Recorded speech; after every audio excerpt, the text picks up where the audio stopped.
আজি ঘোষণা হ'ব চিটসমূহ। আজি দিল্লীত বিষয়বোৰ এটা আনুষ্ঠানিকভাৱে বিষয়সমূহ আহিব আৰু আমি প্ৰাৰ্থী আমাৰ দলৰ ফালৰ পৰা আমি ঘোষণা কৰিম। যোনবোৰ চিট ইতিমধ্যে চূড়ান্ত হৈ গৈছে এইবোৰ আজি আপোনালোকে সকলোৱে গম পাব, ৰাজহুৱা হ'ব বিষয়বোৰ।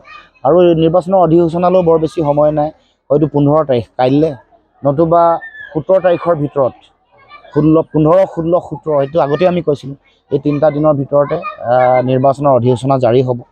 গতিকে প্ৰস্তুতি সকলোৱে আমি চলাইছোঁ আৰু মূল বিষয়টোৱে হ'ল যে আমি বিজেপিক পৰাভূত কৰিবৰ কাৰণে আমাৰ যিটো ৰণকৌশল, মূলতঃ প্ৰথম আমাৰ আভ্যন্তৰীণ ৰণকৌশল আৰু তাৰ পাছত জনগণৰ মাজলৈ আমি লৈ যাব লগা বাৰ্তা।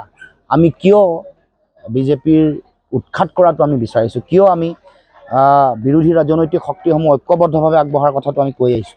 এই সকলো কথা বতৰা বিশেষকৈ যিবোৰ বিষয় আছে, জাতীয় বিষয়, মৌলিক বিষয়, সাধাৰণ জনগণৰ জীৱন জীৱিকাৰ লগত জড়িত হৈ থকা বিষয়, এইবোৰ বিষয়ক লৈ জনগণৰ মাজলৈ যাম। আৰু আমাৰো কি সপোন আছে, কেনেকৈ আমি চৰকাৰ গঠন কৰিলে আমি কোন কোন বিষয়সমূহ আমি মূল বিষয় হিচাপে লৈ আগবাঢ়ি যাম, সেই সম্পৰ্কতো জনগণক আমি বাৰ্তা দিব লাগিব। এটা স্পষ্ট দৃষ্টিভংগী, পৰিকল্পনা, এটা ভিজন জনগণক আমি দাঙি ধৰিব লাগিব।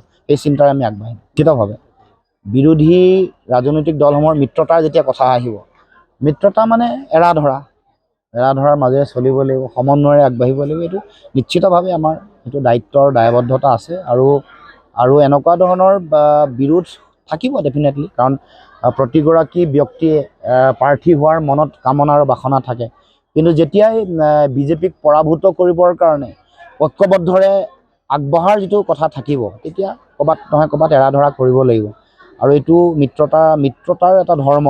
গতিকে আমি ভাবোঁ যে সকলোৱে কথাবোৰ নিশ্চয় উপলব্ধি কৰিব। আমাৰ মূল লক্ষ্যটো বিজেপিক পৰাভূত কৰা যিটো লক্ষ্য, সেই লক্ষ্যত ধাৱমান হ'বলৈ, আগবাঢ়িবলৈ হ'লে অকণমান কিছু এৰাধৰা, কিছু খং ক্ষোভ, নিজৰ আৱেগ বা ইগ' এইবোৰ পৰিহাৰ কৰি আমি সকলো আগবাঢ়িব লাগিব।